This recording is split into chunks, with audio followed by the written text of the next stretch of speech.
So, before I start this review, a quick word of warning. Parts of this manga can be quite gory. If you're at all sensitive to images of graphic violence like, well, I don't know, seeing someone get eaten alive, then reading this series will be a traumatic experience for you. Don't do it. However, if you're okay with a little bit of gore, then I'd be surprised if you don't enjoy this series.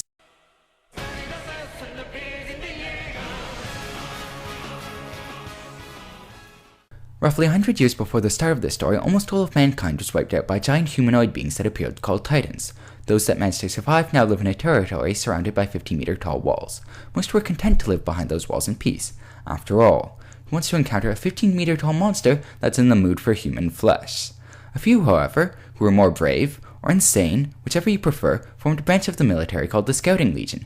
They dared to venture outside the walls to learn more about the Titans, and a method for fighting the Titans was developed. This involves using a device called the three-dimensional maneuver gear, which is essentially pressurized gas-powered grappling hooks with swords attached. The goal? To Spider-Man yourself into a position such that you can slice the back of the Titan's neck, their only weak spot.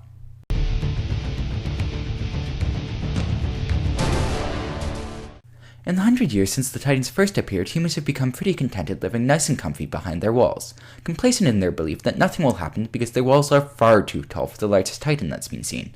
Then, of course, a 60-meter tall Titan shows up, kicks a hole in their wall, and everything goes to hell. Our story follows Eren, a teenage boy who loses his mother in that hell and joins the military, vowing to take revenge. With many twists and turns, the rest of the story progresses into a mix of action, horror, and mystery. Now, the action and horror elements should be pretty evident by this point, so let me elaborate on the mystery. From the beginning of the story, we never really know what the heck is up with the Titans, but as the story goes on, we find out that there are some humans who may know more than they're letting on, and we also discover that there may be some traitors to the human cause. This lends a great deal of depth to the story that would otherwise be lacking if it was just a kill the monsters before you get eaten type of story, and it also makes it much more enjoyable for people like me who aren't particularly into the horror genre.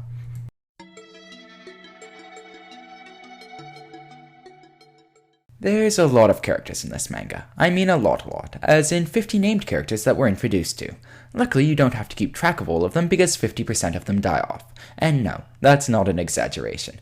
The characters are literally dropping off like flies. The characters can generally be split into 3 groups. The sane, aka scared shitless, the emotionless, and the insane.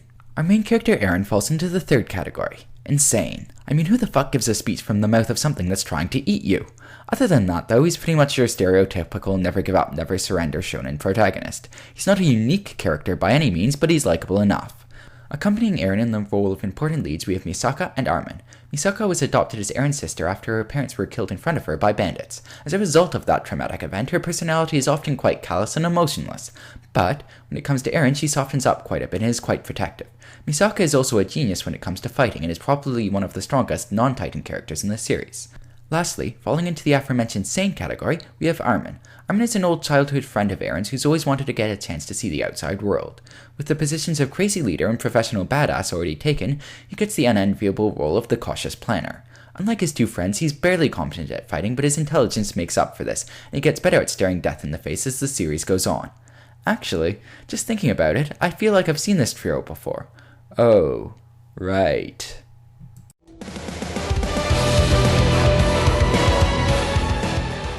One of the greatest strengths of this manga is its storytelling. It presents a story that feels like one continuous whole rather than being episodic or arc-driven, and I can't praise it enough for that. There's none of the, what minor villain are we going to defeat now? No filler chapters, and while it has flashbacks, they don't outstay their welcome. The other thing that was awesome about this manga is the action. The whole idea of the 3-dimensional maneuver gear is an original concept, and the fact that our protagonists are almost always outmatched leads to fight scenes being quite interesting. Tactics also play a much larger role in battles in this manga than most other manga I've read. Generally, most so-called group fights in shonen manga, on the rare occasion they actually occur, quickly devolve into a bunch of separate one-on-ones, and tactics is seldom really a factor. However, this manga not only consistently has group fight scenes, but the squads in them actually act as a team, and that's pretty cool to watch.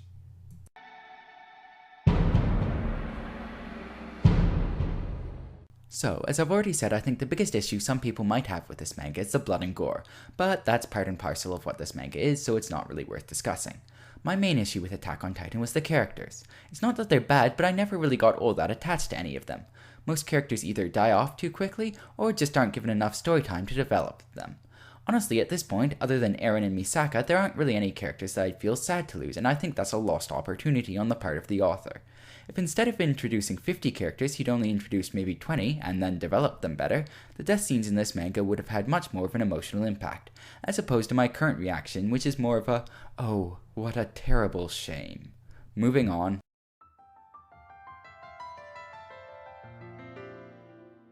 Attack on Titan is by far and away one of the best manga I've read in a long time. It has a great original story, which has more potential than almost anything else I'm currently reading, and compares favorably with most of my old-time favorites. I'm this close to giving the series a 10 out of 10, but I can't because of the characters. If the author could just give them a bit more time so I could actually care about them, but oh well. Overall, I give this series a 9 out of 10. If you're already reading this and looking for something similar, I would recommend Akame ga Kiru, which is the same type of blend of action, horror, and fantasy. It's also one of the few manga I've read that actually has a comparable death rate to Attack on Titan. Another possibility would be Siren, which also has similar themes, but it is a bit lighter on the whole death and despair fronts. Anyways, thanks for listening. If you liked the video, please subscribe.